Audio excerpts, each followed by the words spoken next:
Welcome to The Digital Patient, where we discuss the latest advancements in digital patient engagement and share stories from the front lines. Today, we're joined by a very special guest, Duska Kennedy. Duska is the Chief Digital Officer at North York General Hospital in Toronto, which is a leading community academic hospital in Canada, offering acute care, ambulatory, and long-term services. She's a national health system leader and is focused on spearheading new digital technology solutions that transform the way we work and provide a connected care experience to the community she serves. She's deeply passionate about exploring innovative ways to transform the patient and provider experience. Duska has with her over 20 years of career experience with a variety of progressive leadership roles across both the private and public sectors. She brings a wealth of healthcare information management and information technology experience, combined with a strong strategic orientation and project execution experience.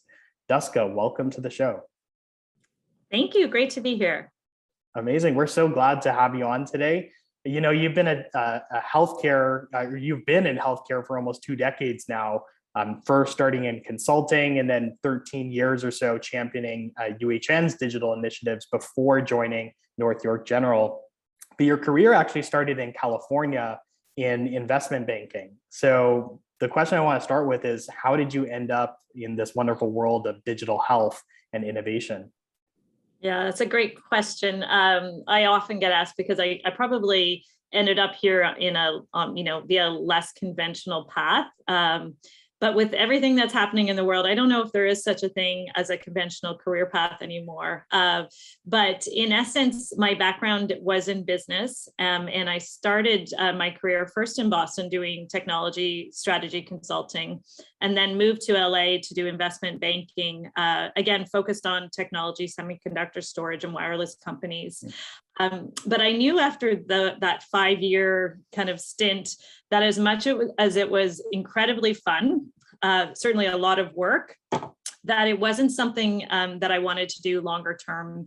You know, I wanted to first be a little bit closer to home, and second, really wanting to kind of do something that I found more personally rewarding. And so I used going back to school to do my master's and MBA as an opportunity to really pivot and start a new career in healthcare. So I started doing healthcare consulting, and then that led me to a number of different leadership roles, including at the University Health Network, and now here at North York General. So that's an abbreviated way of how I've entered into the world of digital health, and hopefully I'm here to stay. And Duska, I was wondering, at what point did the interest in healthcare come up? Because I mean, you ended up at the Courtyard Group doing consulting, but something must have happened, I guess, before that, I'm guessing, maybe in your MBA or something else. You know, I ended up doing a course around healthcare as part of my studies. And, you know, when I talk about wanting to find a career that gives back, I was really looking at either the healthcare sector or the non-for-profit sector.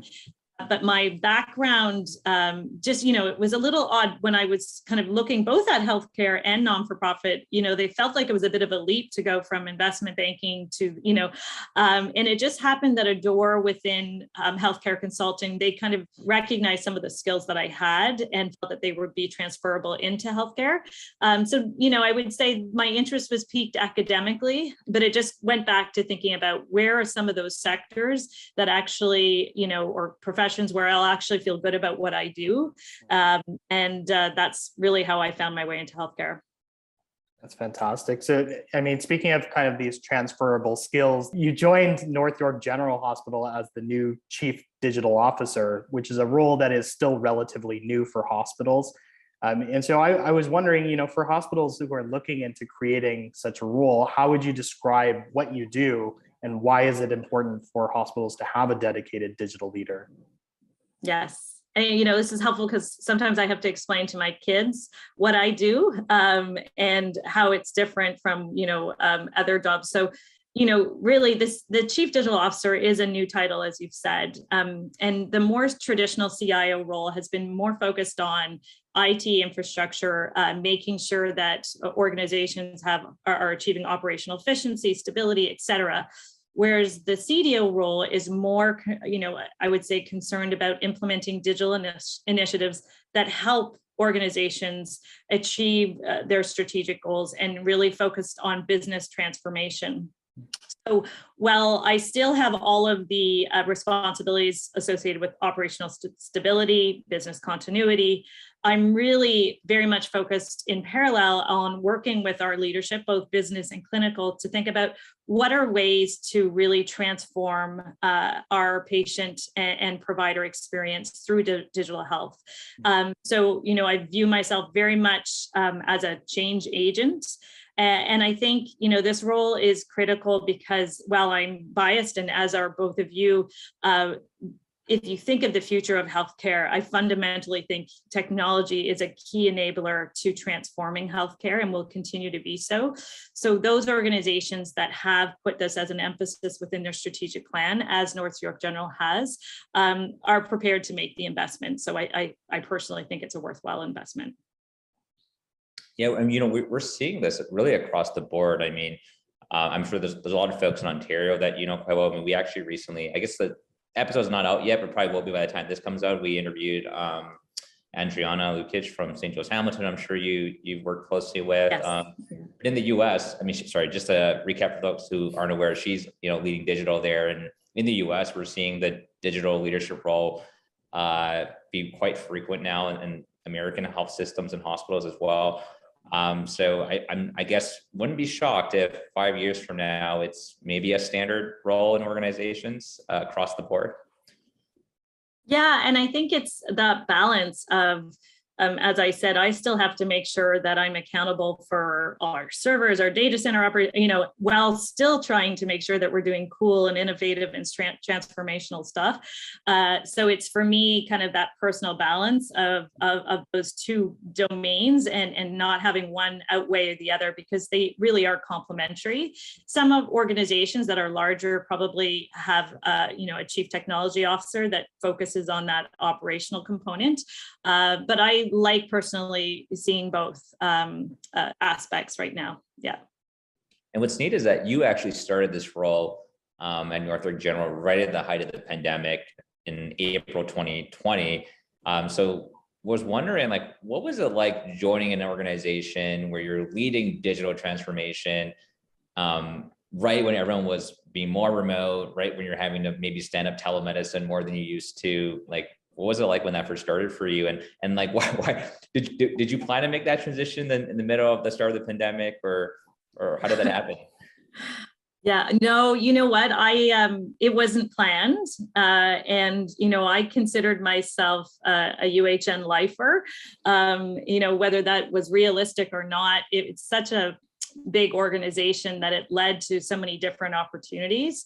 I ended up traveling and to the US right before things kind of exploded. And so I was forced to self-isolate at home with my family before returning to work. And then this new opportunity emerged. And, it really caused me, because I was home and not interacting and not going to the office, to really focus on what I wanted to do in terms of my next role. And so I wouldn't say it was planned, but I do feel that it was a tremendous opportunity for me to join a new organization at the height of a pandemic.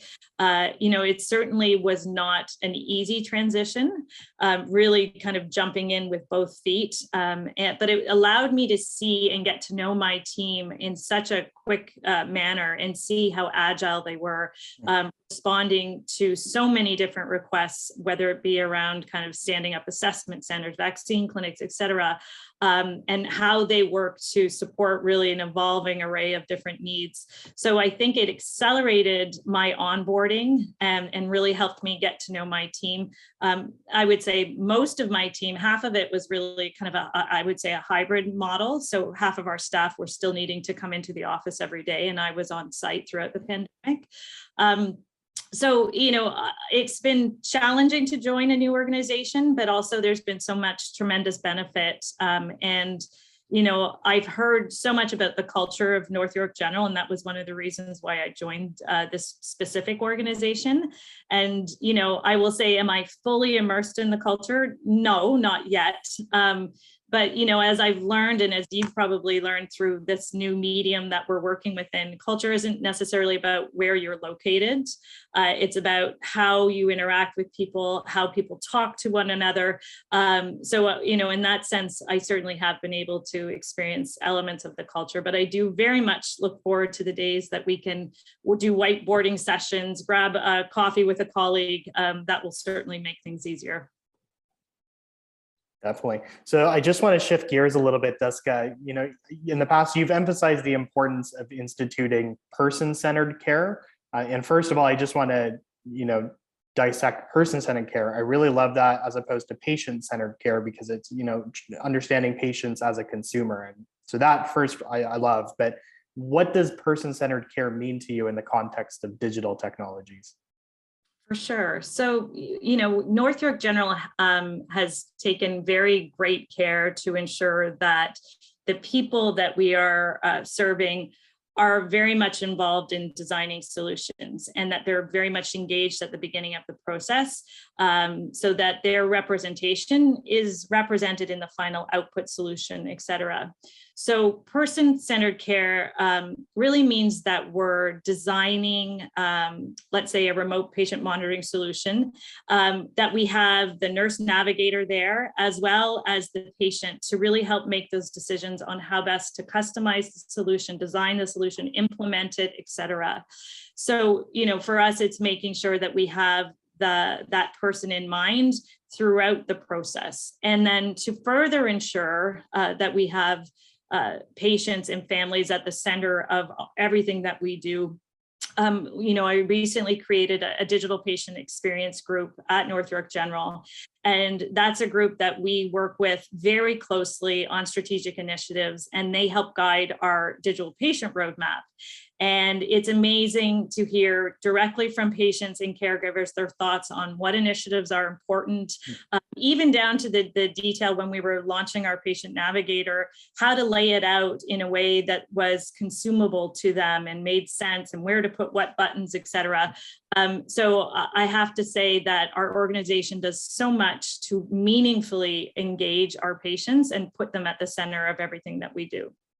I really love that. I mean, even for us, I think we've always been surprised at what matters to a patient, which often is very different than what matters to a healthcare team or an organization. So, like, for example, I know a lot of times in healthcare, we're very focused on hardcore clinical outcomes. We're trying to improve complication rates and readmissions and mortality. And sometimes when we talk to patients, they'll tell us, well, no, actually what I care about is, will I be able to, walk further than I did a week ago? Or will my pain be better managed? Or, can I walk my daughter down the aisle, at her wedding next year? Which aren't things that are in our scorecards in a hospital sometimes. So I was wondering, what's been the most maybe surprising thing you've heard from patients or families when you've been, involving them in these digital patient experience groups? That's a great question. I think sometimes we go into patient design or patient journey mapping thinking that we know what the patients want. So, I think if we look at the pandemic, many of us were concerned about, certain populations or aspects of our populations adopting technology. And, as an example, the elderly population. And then we've been quite surprised that some of our elderly population have really been very keen to adopt key technologies and remote patient monitoring, and are quite adept. So I think it makes it so important to not make assumptions about our patients and to hear directly from them, and making sure that you have a very diverse patient population group that you're pulling from. And that's a challenge because oftentimes the individuals that volunteer their time to be part of these groups are at different stages of life. So it does require our patient experience group to do some real focused outreach to make sure that we are not just representing a certain demographic or certain people that already have the means to be familiar with technology. And that's a real focus effort as well. That's fantastic. Yeah. Stella, I do want to ask one more question about, just because this new chief digital officer role is emerging, and I think a lot of folks are still, or organizations may be unsure about let's call it readiness for that kind of role. I was curious, Duska, now that you've been doing this for almost 2 years now, when you think about organizations who are trying to assess themselves on, are we ready for bringing someone like Duska in to lead this more formally? Any guidance on like maybe what has to be in place and the infrastructure or the culture for an organization to know, hey, we're ready to have someone actually come in and do real digital transformation? Yeah, I mean, it depends. One, there has to be the investment commitment, because as you know, many of us as a sector are financially constrained and many of our dollars go to operations. So you need to make sure that you're working with an organization that has some means or knows where to pursue, additional funds to support some of this more innovative work. But, I would say you also have to have a culture that's ready to change or that's open to that. And you don't necessarily know that. But I think, that's an important thing to explore, that they're okay taking chances, working in an agile manner. Those are key things that, as I was looking at potentially going to a new organization, just wanted to see kind of their track record to experiment, push the dial, and do new things. And there's certain organizations that do it, and others, I would say, it wouldn't be their top priority. Makes a lot of sense. Sorry, Alan. I know you. No, that was a great question. So actually, Duska, when you were talking about patient advocacy and inviting patients to be a part of these experience groups, you mentioned how you don't want to carry a bias with the patients who you actually invite onto these groups or reach out to. And one thing I really appreciate about you is your consideration for social determinants of health. In a past panel discussion, you spoke actively about considering if technology can create a greater divide for patients, and you want to be cautious to not create a greater divide. And so my question is, what does this mean to you? And how do you think that technology can actually help us equalize the relationship between a clinician and a patient? Yeah, that's a good question. So, I'll probably speak to both sides. So obviously, I feel that the use of digital tools, we all know digital tools and applications, its usage is increasing and can support really a whole range of health information needs. So tools, patient portals, health trackers, remote patient monitoring. We know that there's already existing research, and you probably have this directly, that shows that can really help foster greater patient engagement, help with the patients that are transitioning across their care continuum. But we also know that it tends to really benefit those patients that have the skills and access to digital tools, and therefore creates health disparities. So some of this is going to need to be resolved with policy level change and making sure that across all areas we have the same access to networking and Wi-Fi capabilities, et cetera. But really, we can't wait for policy change to roll out these new technologies. So when we design new programs, we try to not only involve our patients in co-design, but make sure that we are providing multiple access methods. So if we are rolling out a remote patient monitoring solution, we don't assume that everybody's going to have a smartphone or everybody's going to have Wi-Fi, and we provide multiple different channels, including access to devices. So it absolutely is paramount to continue this dialogue with our patients and to use these types of tools and technologies. We just have to be very careful to, in the design, provide options and choice. Yeah, I'm always shocked at when you actually, do research on how patients want to be reached. To your point, Duska, it could really vary. And I think one of the things I've learned in healthcare is that even though we wish, we could have one size fits all interventions, the reality is some interventions work better for certain populations, and we need alternatives for other populations. And so we definitely can't generalize, okay, this is the one way to support patients. I guess we kind of need more than one way. So that makes a lot of sense.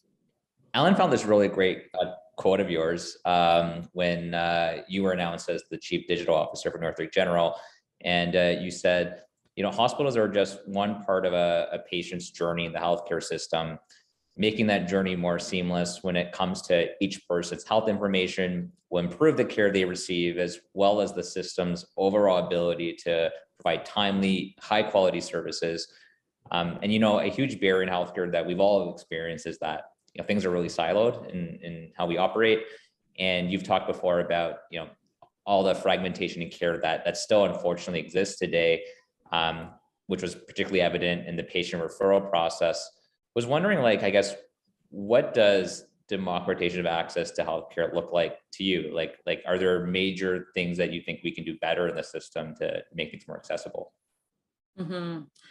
That's a big question, and certainly a mouthful of a quote. But from my perspective, I think philosophically patients have wanted to be involved and engaged in their care for a long time, as opposed to it being communicated to them, be part of that decision making in a more direct way. When I'm a patient, I personally value discussing my treatment options and then helping at least feel that we're coming to a shared decision. So I do think we need to just get to the point where we recognize that patients need to be more directly engaged in their health and their health maintenance. We can't hold back information. We can't say, no, we think that you need to wait, a certain amount of time before we send a certain result or test or et cetera. So I think just generally shifting our mindset that we need to protect the patients or ensure that they have all the information available before they can digest certain things. We have to kind of evolve past that. And I think, really as a system, we need to evolve and try and align our care and the relationships that our patients have so that they feel valued as a person. And so that's a shift. It's talking to patients as people. And so I think that would be, another consideration as we think about democratizing access, getting patients involved, providing more information, and treating them as humans so that they can be involved in their care decisions.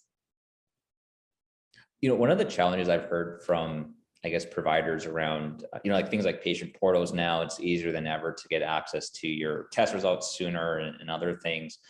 So I guess the pros I've heard are that as a patient, you can get, the result right away, perhaps. You don't have to wait to come into an appointment just to get the result. And then the flip side I've heard from providers is that oftentimes context about the result can't be communicated, without that conversation with the patient. And I get it. There's pros and cons to that. I was curious, I guess how you tend to think about that now from the digital point of view. Is there more that we can and should be doing besides just, sending results in real time to patients? Because it's not like you can just get a provider every time a patient opens up their patient portal, right? So I was curious if there's been any conversation going on in the industry that you've seen about how to maybe, make those results more meaningful in real time and so forth. Yeah, this is, I would say, a hot topic because I came from an organization where there was no result in delays. No delay in results of lab information or other critical results to an organization that said, okay, based on different types of results, we're going to put a 2-day hold, 4-day hold, et cetera. But we've had a lot of conversations with our digital patient experience group to get their input. And as you can imagine, they're saying, we're okay with the 0 hold across all critical results. But we want to make sure that we are accepting that risk and that we are opting into that. And so that it's not something, if a caregiver or patient feels that they need to essentially have more time and consultation before they get a result, that they have the ability to flag that choice versus it being automatically sent to them. And so I think it goes back to giving our patients and caregivers choice around that. And then, to provide more context, that's where we need to rely on maybe not waiting for that next appointment, but using secure messaging between providers and the patients as well. And I know that changes the way and the dynamic that many of our providers are used to working. And I can imagine, they're already so busy, and then having to respond to direct messages from patients and caregivers, just adds to the workload. But I think that there's got to be a bit of a balance. And I do think direct, secure communication between patients and providers around test results is another option, and hopefully, results in more transparency and a greater or quicker flow of information, which inevitably, hopefully, will help results. Mm-hmm. Yeah, for sure. And I think also, you're pointing towards the personalization of care for patients and giving them the choice of, what care works best for them. And kind of speaking on that, you're one of the leaders at North York General for the SeamlessMD partnership, where your organization is providing digital patient engagement experience to engage patients pre and post surgery. I was wondering, Duska, could you share a little bit more about your broader vision for digital patient experience and how your partnership with Seamless fits in there? Sure. Yes. So we're excited. As you know, we just went live with a couple of different pathways. So we're learning, but our goal for our patients is really to ensure that we create, it's often used term, but a digital front door, and that it enables really an intuitive and easy way to navigate and access systems within the North York region, and provides hopefully a more universal digital experience for our patients and providers. And so one of the things that we've done is we know that navigating our system is incredibly complex. This was made so even more so with the introduction of virtual care.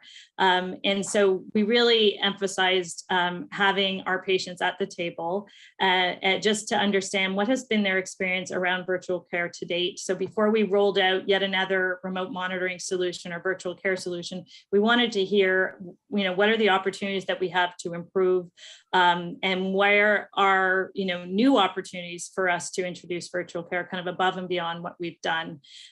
So again, we've involved our patients a tremendous amount in this journey with us, and we found that their feedback wasn't just on the technology or the vendors that they wanted, but really it was focused on the experience that they wanted to have and what types of mediums they wanted to be engaged on. So it was an important part of our strategy. We're very excited to be launching with SeamlessMD, and happy to kind of chat more about kind of early observation in terms of how that's going. Yeah, well, one of the related topics, and we're also like equally excited.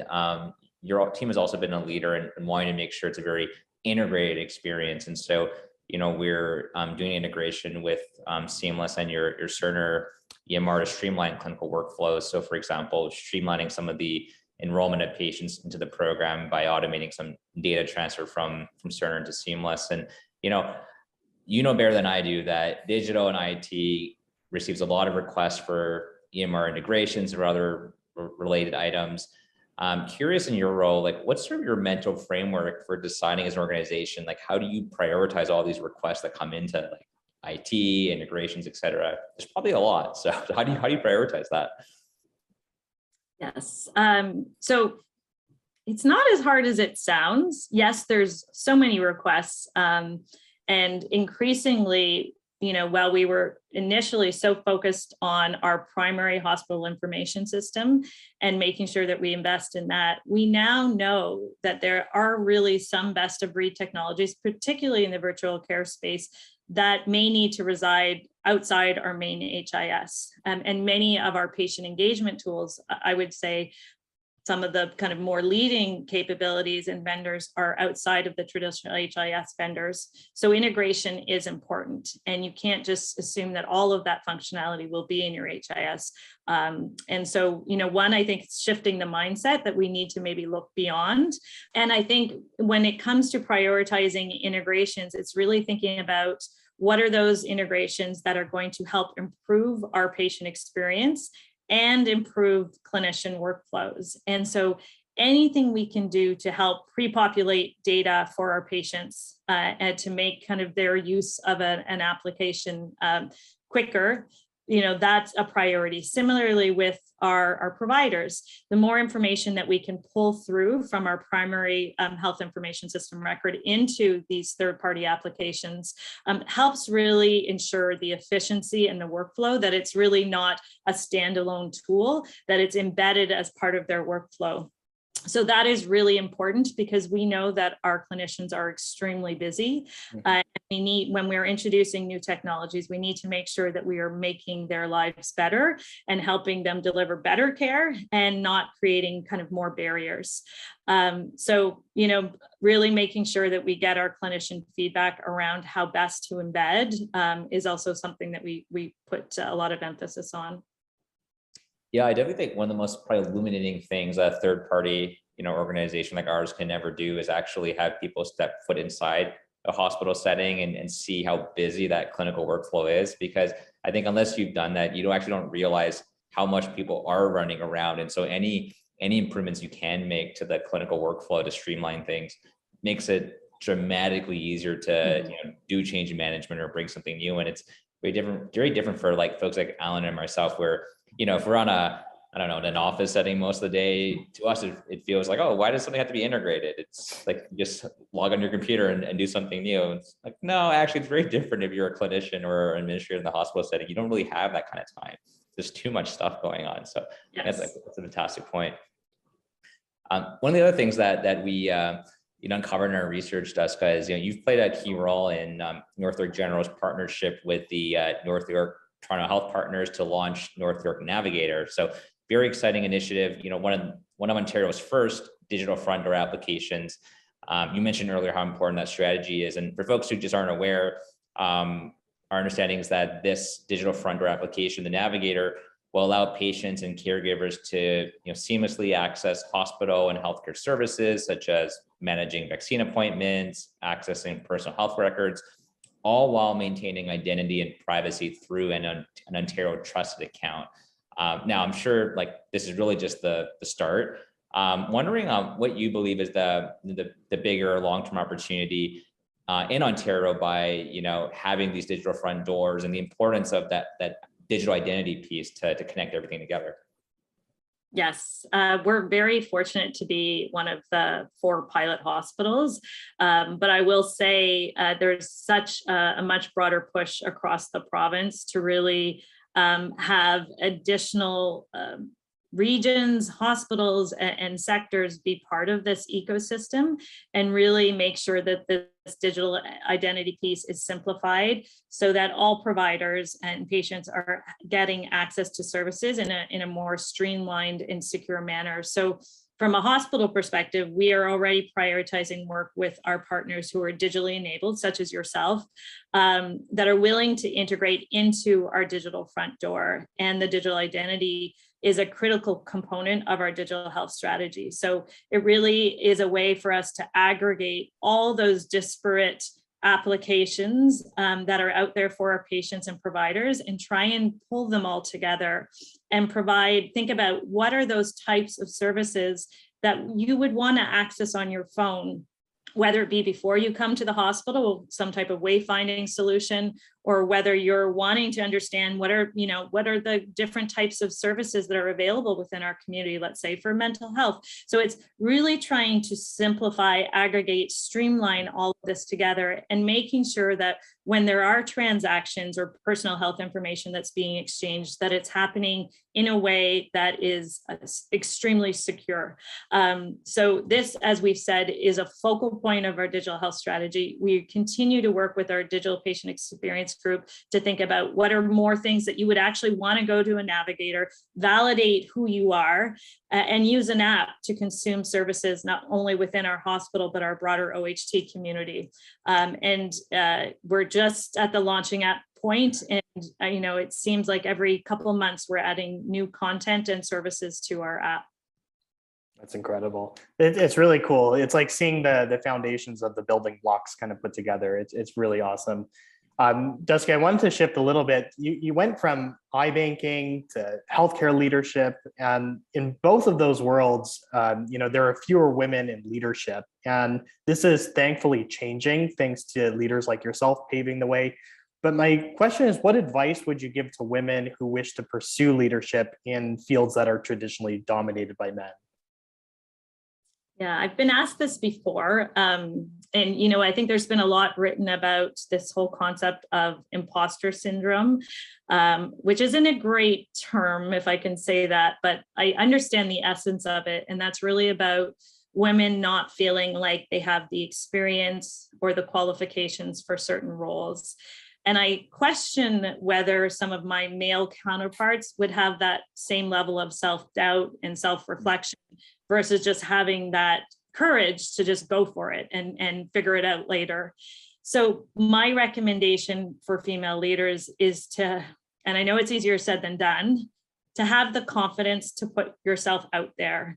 If you wait until you have all the skills and competencies, certain opportunities are going to pass them by. And I think that, you know, there's also a lot of benefit to failing and to learning, to feeling uncomfortable in new roles, and stretching yourself. So, you know, I think confidence is one part. Obviously, competence is another part, but finding that balance. So my advice is to just try to feel comfortable with the uncomfortable when considering new roles and professional challenges. Yeah, I love that and totally agree. I think it's neat that you've pointed to the idea of being agile and being able to adapt and quickly, you know, put yourself out there. What skills would you say would you attribute to some of your success, you know, that's helped you move from multiple fields and still maintain leadership and move up? I think being a strong communicator, that helps no matter what field you're in. Being somebody that manages and maintains relationships. So, you know, that's important for, you know, what I do now is I very much liaise with leadership in our hospital, partners in our community, it liaise with patients, you know, so you have to be somebody that knows how to communicate with people, understand and listen to their feedback. You know, I would say there's a certain amount of drive and ambition as well that, you know, I would say I have as a person that's helped kind of propel me to different roles. And, you know, I haven't shied away from really big, complex projects where, you know, to my earlier point, I felt uncomfortable. I didn't necessarily know what I was doing, but I also felt comfortable asking for help, acknowledging what certain gaps were, and figuring it out. So, you know, those I would say are some of the skills that have led me to enjoy some success. Obviously, I'm still growing and learning as a leader, but those are the ones that I probably count on the most.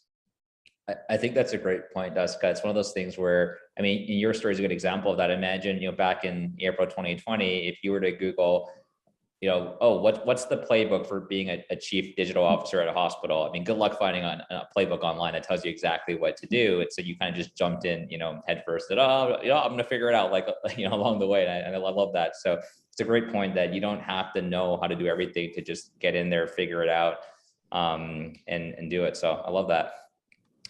You've also, you know, shared in the past how it's important to have a network in which you can freely bounce ideas off of, especially when maybe they're not fully thought out just yet. Where would you recommend leaders look to kind of cultivate and build a network like this? Yeah, that's great. And even now thinking about how do you do that when so many of us are virtual?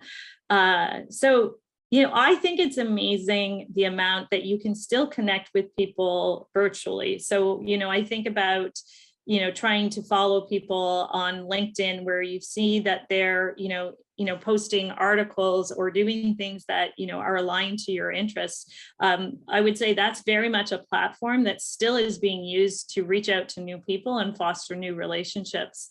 I think also looking and participating actively in digital health conferences and speaking panels and hearing what people have to say. You know, I think it's always helpful, you know, if you don't know somebody specifically, when you're doing your outreach, that you're being very specific about why you've reached out to this person in particular. What is it about them that inspires you or that you want to learn from? I think many would be surprised how many of us are willing to kind of share, meet, and learn from one another. So I think don't be shy. Those are some of the connection areas that I would consider leveraging.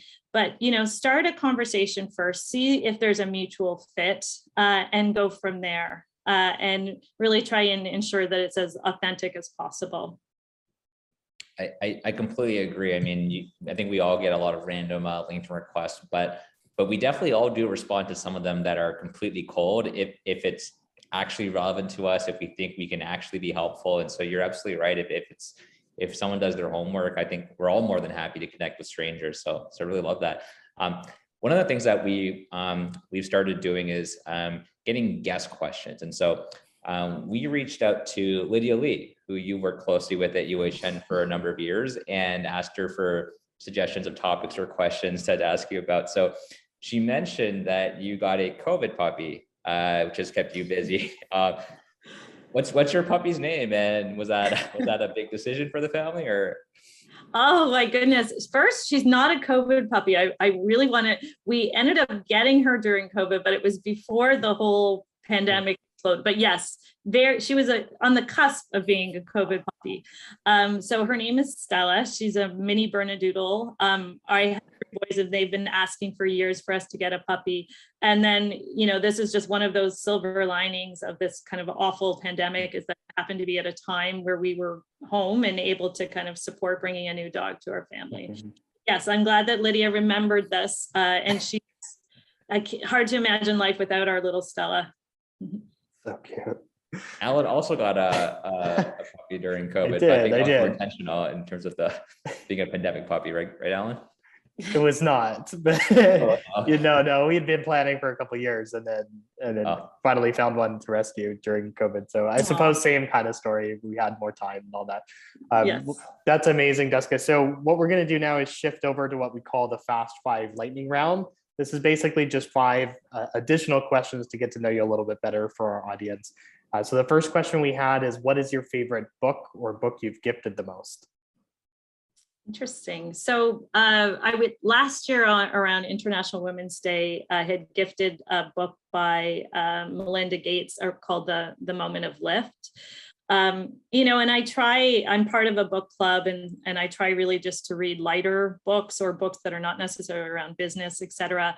But this one I took the time to read, and it really shares lessons that she's gleaned as being kind of a world leader around how to lift women up in particular, and do so, based on learnings that she has gleaned from kind of stories from around the world. So that was one that I really enjoyed and gifted to a number of our team members at the hospital.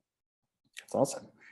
Question 2 is, how has an apparent failure set you up for greater success? Good question. It's funny when you ask failure, I think back to many childhood failures where I, tried out for a play and didn't get the part, or I ran for student council and I didn't get it, but I tried again next year. I think it goes back to the earlier conversation of putting yourself out there, trying something new, being okay with failing, and then trying again. So I can think about many times where, I put myself out there. I didn't necessarily get it the first time, but the next time around, I was successful. So not a specific one. And again, many childhood references there. But yeah, failure is, I'm not a stranger to it. I feel like part of the benefit of that is if you just get, enough rejection or failure, you almost get used to it. And so, and then you realize, oh, it's actually not the worst thing in the world. And okay, well, I didn't get it this time, so I'm going to try again next time. And it's like, oh, I didn't get it. Okay, I'll keep trying. At least for me, it's like, it's kind of been normalized now to yes. fail and get rejected. It's okay. I lived, That's awesome. I just thinking about running for student council and then not getting it, the amount of social pressure that's involved in school when you're growing up, and then still having the resiliency to push through and do it again the next year, that, I think that right there just speaks to who you are as a person and able to push through these failures, even from a young age. It's really incredible. Thank you. So question 3 that we have is a rather different one, but would you rather have super strength, super speed, or the ability to read people's minds? Sounds like one of the questions my boys would ask me, because they're big into superheroes and Star Wars and all that. I would say personally ability to read people's minds, because that's something that I could use day to day, versus ability to know kind of what people are really thinking. I know even as I'm saying that, there's a lot of downside to that, and maybe we don't always want to know what people are thinking. So I know that that's a power that has kind of pros and cons. But yes, out of the three, that would be my favorite. That's great. Question 4, what is something in healthcare you believe that others might find insane? Insane, very dramatic. Maybe not surprising, but just the level of red tape or bureaucracy. It's still, and I've been in this industry for a long time, sometimes is a little amazing how many different steps we need to go through to get approvals on certain things. And obviously there's good reason, but yeah, both internally and externally, lots of different levels of approvals. I'll keep it at that. So just still a lot of bureaucracy. So we talk a lot about wanting to be agile and move fast, but sometimes in healthcare, that's easier said than done.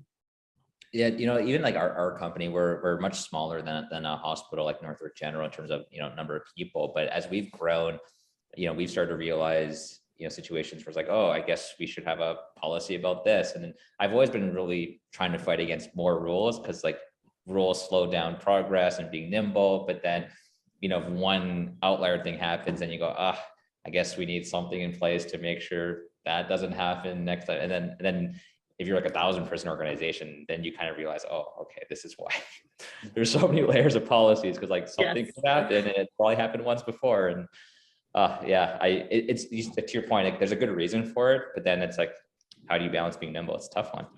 Yeah.